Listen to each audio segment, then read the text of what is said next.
Okay, so the very first tutorial was just the basic interface. I could continue to talk about all the little nuts and bolts everywhere, but you won't remember them because it would just be information coming at you. You need to start doing some things. So I've loaded up a scene. This is kind of an example of the first assignment that we're going to do. So generally in any 3D class, I start with the idea that students should just create some primitives, learn to move around 3D space, place those primitives in some little arrangement, right? And I'm usually, I don't make that big a deal about it other than just like experimenting and play.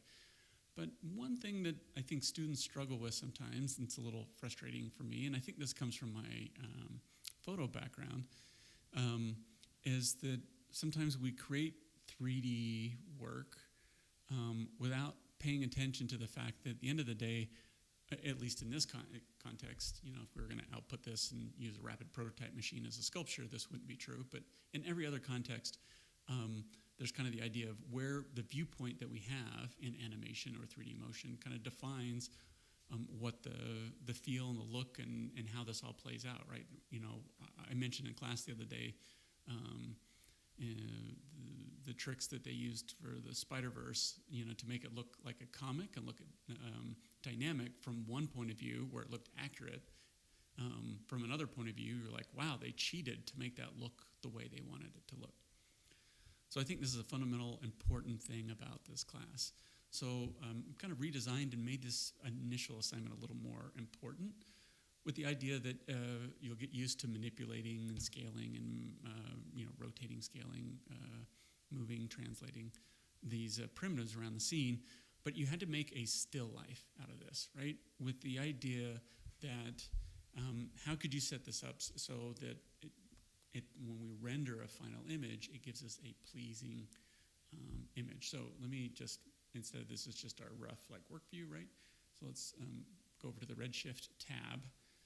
And I will just press play. So this is the Redshift renderer for reasons that we've talked about in class. We're trying to get the eGPUs set up in the class. We tested the first one on the teacher station. It worked perfectly. So we'll be ordering those and getting those hopefully in the next couple of weeks for all the stations. Some of you have Redshift at home. If you have a PC with NVIDIA, any recent machine will work fine. If you do have a Mac with a recent AMD card, it will work as well. So I'm recording this on a 2020 iMac that has a Radeon 5700 XT in it. So this is moving right along, right? This is a pretty quick little render, 50-some seconds. Boy, that looked great. The card in the lab has a similar render time, actually, so this should work well. All right, that's the technical mumbo-jumbo. The importance here is I've placed the objects, I've set up a couple lights, and we'll talk about all this, and I've put, for now, just one simple flat material on there. And the whole idea is, can I fill the frame using rules of design? Can I play with light to draw attention to one area or another? Can I place everything, including where the camera is and how we're looking at it, so that I don't have any visual tangents? What do I mean by that? So you'll see that this column right here, I position it in such a way so that there's an overlap. It's clear that this object is in front of that object. It doesn't get some weird tension, because if this were moved over really close, right, and it came right next to each other, it would be a little strange. You can see this is placed so that I can see this face, and then there's space in between here and here, and then this clearly sits in front of that, right? So everything, it's like a set of stairs, right? This is a visual set of stairs where these all work together, and we don't get any kind of weird overlaps, right? Where it's not clear where one object is and where the next one begins. I guess the other thing too is we've played with light a little bit, and I want you to use light because I want you to be aware of where the shadows are and where they fall in the scene. I actually changed a light that was coming in here because this cylinder, when it fell on the backdrop, and there is a backdrop here, the shadow was almost creating like a little halo around my sphere. So I had to move it. So maybe we see a little bit down here, but we don't want any visual distractions. And I think sometimes when students get into 3D at the very beginning, there's so many things you can do, you forget that at the end of the day, the final image has to look right, has to look cool, has to look interesting. And it has to follow kind of design compositional ideals that place this, right? So that's the intent of this initial project. So I'm going to save this off to the side.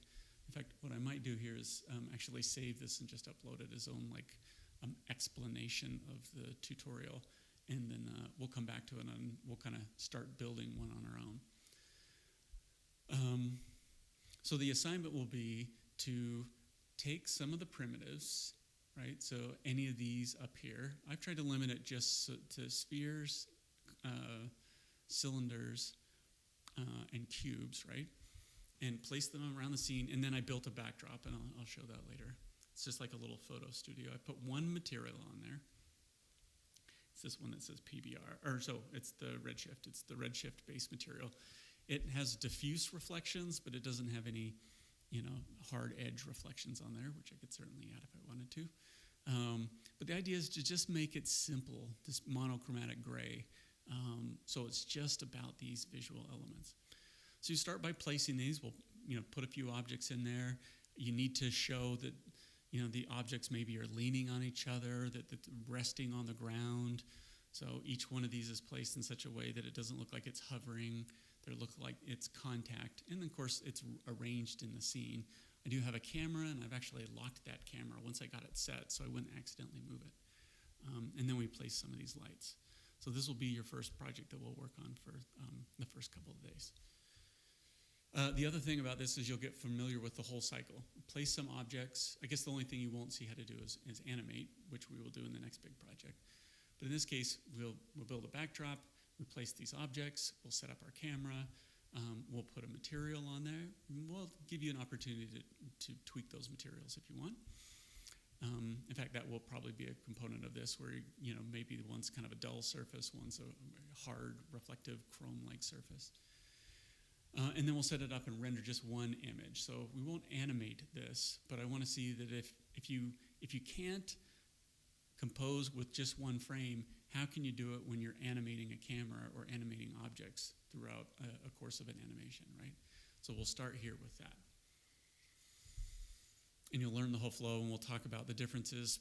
I'm using Redshift here. We do have a solution where this would render using Cinema 4D's native renderer, and I have a way to set it up so you can get quick feedback, which I'll demonstrate. But to get a final quality render, it actually takes about more like 5 minutes, 6 minutes. In the lab machines, 10 minutes, because they're so old to render those. So this is why we're trying to get Redshift in there for the bigger projects later in the semester. But since we're just rendering one frame, either approach will be fine, and they'll look similar to each other. Okay, so this is the assignment tutorial. I'll come back in the next tutorial, and we'll actually start figuring out how to do this and build this on your own.